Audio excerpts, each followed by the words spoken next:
On a tous une armoire à pharmacie à la maison, et dedans, il y a forcément ces antidouleurs qu'on prend presque sans y penser. Eh bien, aujourd'hui, on va y regarder de plus près. Quand la fièvre monte ou qu'un mal de gorge s'installe, le geste est souvent le même, un réflexe quasi automatique pour se sentir mieux, vite. Mais si ce geste, qui semble si anodin, pouvait en réalité être une mauvaise idée. C'est quand même fou de se dire ça, non?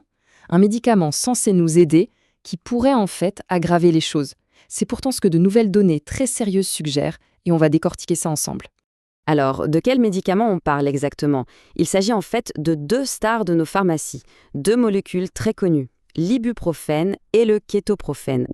Ces médicaments font partie de la famille des ANS, un nom un peu barbare pour anti-inflammatoires non stéroïdiens. L'ibuprofène, par exemple, on le trouve partout, souvent même sans ordonnance.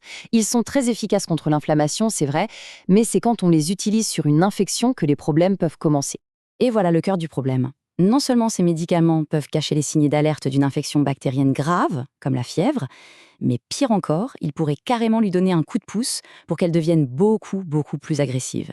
Attention, tout ça, ça ne sort pas de nulle part. Ces conclusions s'appuient sur un rapport de pharmacovigilance très solide mené en France, qui a analysé des cas bien réels sur plusieurs années.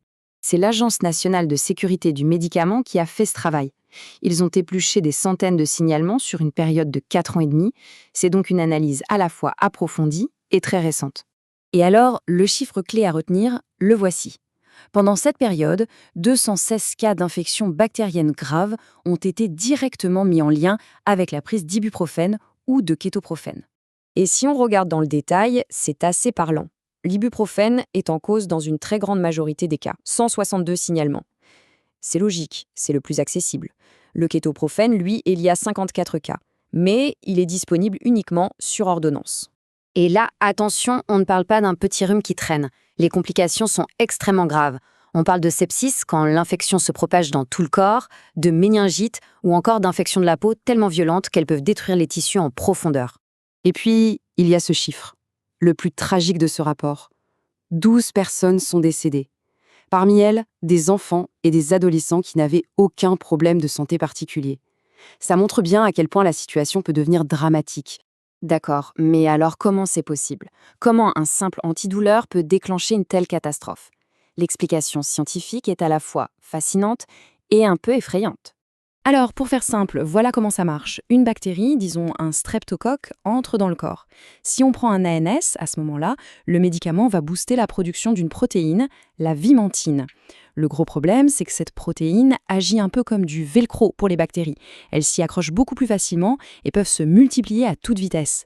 En gros, l'ANS leur ouvre la porte en grand. Et ce n'est pas tout. Il y a un deuxième effet pervers. La fièvre, ce n'est pas juste un truc désagréable, c'est le système d'alarme de notre corps. En faisant baisser la fièvre, les ANS éteignent cette alarme. On peut alors croire que ça va mieux, alors qu'en fait, l'infection s'aggrave en silence. Et ça retarde le moment où l'on va consulter et où l'on reçoit le bon traitement antibiotique. Bon, face à ce constat un peu inquiétant, la question c'est, on fait quoi? Heureusement, il existe une alternative bien plus sûre, qui est d'ailleurs recommandée par toutes les autorités de santé. La règle à retenir est vraiment simple. En cas de fièvre ou de douleur qu'on pense liée à une infection, le premier choix, le réflexe numéro 1, ça doit être le paracétamol. L'ibuprofène et le kétoprophène, eux, ne doivent être vus que comme une deuxième option et, si possible, seulement après avoir demandé un avis médical. Et ça, ce n'est pas juste un conseil en l'air, c'est la recommandation officielle écrite noir sur blanc par l'agence qui a mené cette enquête. Le message est clair, direct et il est basé sur des preuves solides. Allez, pour finir, on passe aux recommandations pratiques. Comment on applique tout ça au quotidien pour se protéger et pour protéger son entourage? Pour tout le monde, les règles de prudence sont simples. D'abord, on pense au paracétamol. Ensuite, on évite absolument l'automédication avec l'ibuprofène pour un état grippal, une angine, la varicelle. Et bien sûr, quel que soit le médicament, on prend la plus petite dose efficace le moins longtemps possible. Et si ça ne s'améliore pas ou que ça empire, n'attend pas, on consulte un médecin. Le message s'adresse aussi évidemment aux médecins et aux pharmaciens. Leur rôle est essentiel pour conseiller le paracétamol en priorité, pour ne pas prescrire d'ANS dans des situations à risque et surtout pour bien expliquer tout ça aux patients. C'est vraiment un effort collectif.